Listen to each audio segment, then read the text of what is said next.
Welcome to NB news network. मैं हूं लावण्या और आज हम बात करने वाले हैं कि कल दिल्ली के आसमान में आर्टिफिशियल रेन यानी कि फेक बारिश कैसे बनाई गई या उसके क्या ट्रायल्स चले। कल दिल्ली में आर्टिफिशियल रेन यानी ये क्लाउड सीडिंग एक्सपेरिमेंट किया गया और ये एक्सपेरिमेंट किया था आईआईटी कानपुर के साइंटिस्ट ने दिल्ली गवर्नमेंट के साथ मिलकर। ये एक्सपेरिमेंट इंडिया गेट और एनसीआर की कई जगहों पर ट्राई किया गया, तो इसी के बारे में आज हम और चर्चा करने वाले हैं।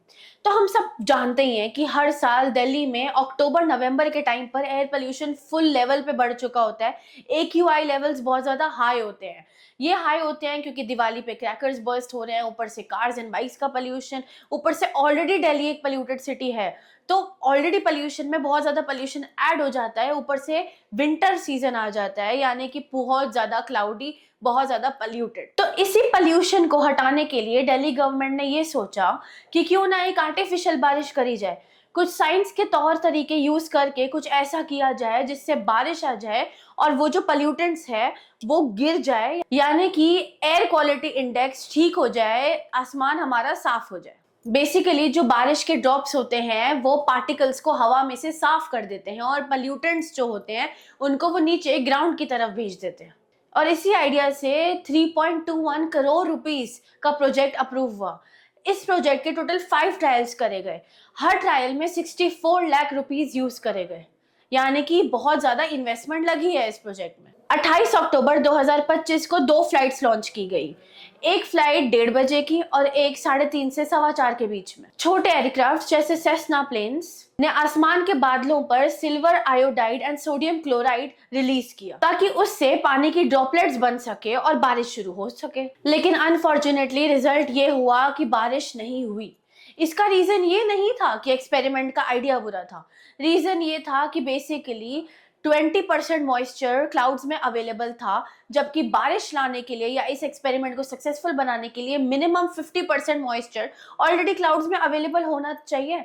मतलब वो मॉइस्चर ही है ना जो कन्वर्ट होकर वाटर ड्रॉप से सीधा बारिश लाएगा, और बिना मॉइस्चर की बारिश हो ही नहीं सकती। हालांकि थोड़ी थोड़ी ड्रिजलिंग दिल्ली एनसीआर के कुछ एरिया जैसे नोएडा जैसे एरिया में और कुछ कोनों में हुई थी, लेकिन जो मेन रीजन्स है जैसे इंडिया गेट, कनॉट प्लेस और ऐसी जो मेन रीजन्स है वहां पर रेनफॉल 0 रिकॉर्ड हुआ। बेसिकली आसमान जो था वो ऑलरेडी ड्राई था और पोल्यूशन, एक्सेसिव पोल्यूशन की वजह से जो क्लाउड्स ऑलरेडी प्रेजेंट थे वो बहुत ज्यादा वीक थे। अब इस पर दिल्ली गवर्नमेंट का कहना यह है कि एक्सपेरिमेंट जो था वो पार्शियली सक्सेसफुल था, हमने अटेम्प्ट किया और एटलीस्ट इससे डेटा कलेक्ट हो गया। लेकिन सवाल ये आता है कि डेटा कलेक्ट करने के लिए इतनी ज्यादा इन्वेस्टमेंट और इतना, मतलब इन्होंने इतने ट्रायल्स किए, इतना कुछ किया। I mean it is good कि हम इनोवेशंस करते रहे, लेकिन एक तरीके से ऑपरेशन का अनसक्सेसफुल होने का एक ये भी आता है राइट, कि हम इतना इन्वेस्टमेंट कर रहे हैं लेकिन वो एक तरीके से पैसे शायद वेस्ट हो रहे हैं। या फिर हम ये भी कह सकते हैं कि क्या उन्होंने मॉइस्चर लेवल्स पहले चेक नहीं करे थे? क्या उन्होंने ये रिकॉर्ड पहले, साइंटिस्ट को नहीं पता था कि इतनी मॉइस्चर की जरूरत होती है और दिल्ली की बादलों में इतना मॉइस्चर नहीं है? आई मीन अगर पहले चेक कर लिया जाता कि जो क्लाउड्स हैं वो वीक हुए हैं कि नहीं हुए हैं, एयर पोल्यूशन के पार्टिकल्स कितने हैं या मॉइस्चर लेवल्स कितने हैं, तो शायद ये एक्सपेरिमेंट सच में सक्सेसफुल हो जाता। इनोवेशन बुरी नहीं थी लेकिन एक तरीके से अनसक्सेसफुल भी, राइट? तो इसमें अलग अलग लोगों के अलग अलग ओपिनियन सुनने को मिल रहे हैं। एटलीस्ट ये एक्सपेरिमेंट ये तो दिखाता है कि जो दिल्ली गवर्नमेंट है वो सीरियस हो गई है पोल्यूशन क्राइसिस को लेके। एटलीस्ट अब लोग हवा को साफ करने के लिए आसमान से मदद मांग रहे हैं। लेकिन कुछ एक्सपर्ट्स का ये भी कहना है कि जो आर्टिफिशियल रेन है ये सिर्फ एक टेम्पररी सोल्यूशन है और ये परमानेंट सोल्यूशन नहीं हो सकता। अब हम सब जानते हैं कि एयर पोल्यूशन के और भी सोर्सेज है, जैसे फैक्ट्रीज हो गए या फिर व्हीकल्स हो गए या फिर क्रॉप बर्निंग हो गया। अब इन चीजों को कंट्रोल में कुछ ही टाइम के लिए लाया जा सकता है बारिश की वजह से, क्योंकि बारिश से इन प्रॉब्लम्स पे ज्यादा फर्क नहीं पड़ेगा। ये पोल्यूशन लेवल्स क्योंकि ऑलरेडी बहुत ज्यादा हाई हैं। ऑफिशियल्स ने ये भी कहा है कि अगर नवंबर आने तक थोड़ा सा वेदर बेटर रहा, यानी कि अगर क्लाउड्स में थोड़ा सा मॉइस्चर आ गया, तो इस एक्सपेरिमेंट का एक और ट्रायल किया जाएगा। उन्होंने कुछ डेटा भी शेयर किया है जिसमें ये बोला गया है कि एक्सपेरिमेंट के बाद PM 6 to 10% रेड्यूस हुआ है, पर वो सिर्फ टेम्पररी था। अब इस समय सिचुएशन ये है कि साइंटिस्ट वेट कर रहे हैं कि कब फेवरेबल कंडीशंस आए और कब इस एक्सपेरिमेंट का फिर से ट्रायल किया जाए। ऑफ कोर्स आर्टिफिशियल रेन एक अच्छी इनोवेशन है, लेकिन नेचर के मूड पर डिपेंड करता है। टेक्नोलॉजी से हम आसमान को छू तो सकते हैं, पर हम इसको पूरी तरह कंट्रोल नहीं कर सकते।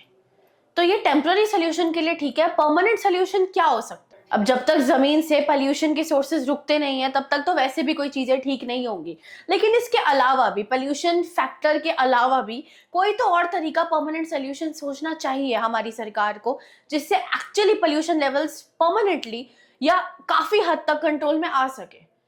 और इतनी सारी इन्वेस्टमेंट के बावजूद ये जो ट्रायल्स थे ये फेल हो गए, तो हम क्या गारंटी है कि आगे जाकर भी फेल होगा या पास होगा, और हम नेचर का ही वेट कर रहे हैं कहीं ना कहीं। हाउएवर, अलग अलग ओपिनियंस है, अलग अलग बातें, ये सिचुएशन अभी भी चल रही है। तो आप बताइए हमें कमेंट्स में कि इस पर आपकी क्या राय है। क्या ये इन्वेस्टमेंट करना सही था, क्या ये एक्सपेरिमेंट सही है, और आपको क्या लगता है आगे जाके ये एक्चुअली हमारा सोल्यूशन बन सकता है या नहीं बन सकता है। तो इस बारे में आप अपने ओपिनियन जरूर बताइएगा। तो ऐसे ही और न्यूज अपडेट्स के लिए और नए नए कंटेंट के लिए हमारे साथ बने रहिए, जुड़े रहिए एनबी न्यूज नेटवर्क।